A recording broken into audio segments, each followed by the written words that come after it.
All right, guys, what you got? What have you seen out of your defense so far through the first week and a half? Depth.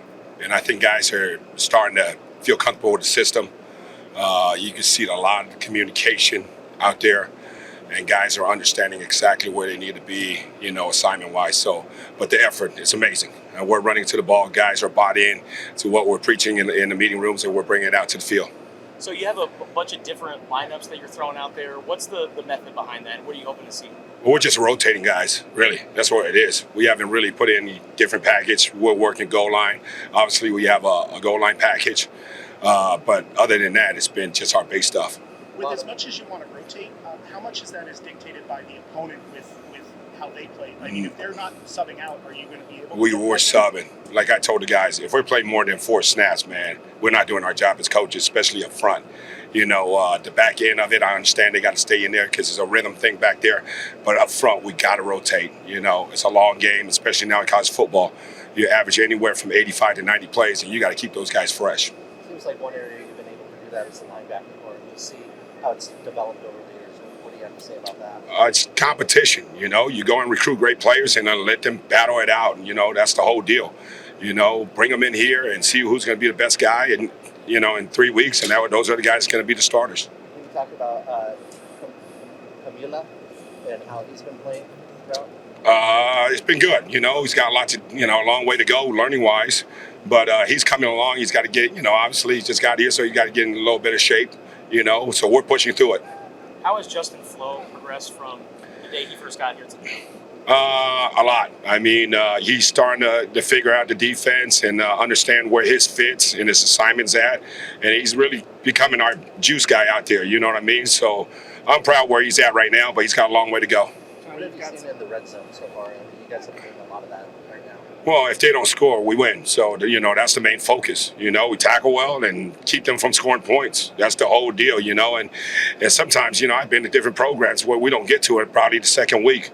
But I think it's very important that we got to get there and the kids understand what our package and what our call is going to be so they're comfortable out there. John, you've got some new defensive backs. What do you like about Genesis Smith and Martel Irby specifically? I love them. I mean, these guys are competing. Genesis I don't see him as a freshman. He looks like a veteran guy that's been in the system for a long time. And then Irby's been playing a lot of football, experience and all that good stuff. So, but they're guys that we're going to count on to play. And you see the rotation. We're rotating guys every day to see who's going to stand out in 3 weeks and play for us. Overall understanding of what we're doing on defense. I think that's where and becoming a leader in the classroom. He's becoming a better leader on the field too. So that's where.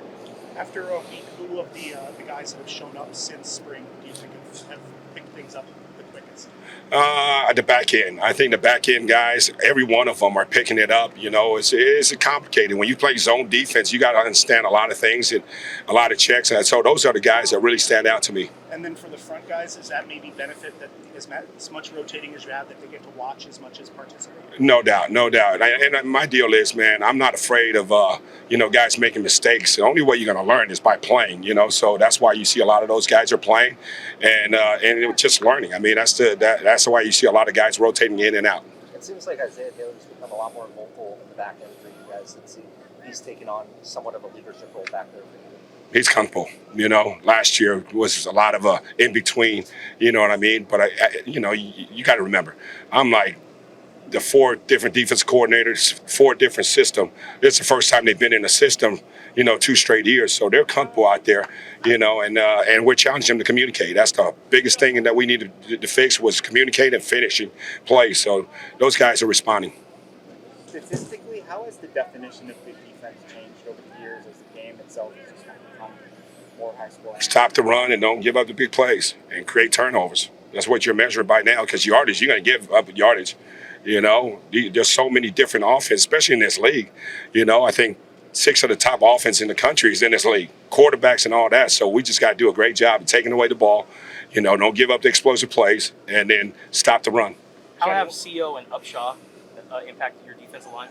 Oh, we're big up front, man. We're big, and guys are, they can get to the quarterback. Those guys, they understand, and Coach Kofusi's done a great job of, bringing those guys along. Any significance behind the no gloves for CO? I think it's rare that defensive linemen He just feel better, you hold on to those guys, those centers, when you're attacking. You just feel like he's got more grips when he doesn't have gloves. Johnny, one of the knocks on Flo has been he tends to get out of system. What are you telling him about the importance of making sure he's where he needs Oh, that's an everyday battle for me, man. It's trying to build some confidence in the kid to really understand you could be more productive when you're under control. You know what I mean? And it's an everyday reminder for him. What's that? Oh man, Daniel. It's a competition between him and Flo, and so Daniel's playing a lot of football, and we were counting on Daniel to help us. One of the trying to rotate 3 guys or 4 guys. So you're gonna see him play more and more. You good? All right, cool. Thank you guys. Appreciate it. Appreciate you guys.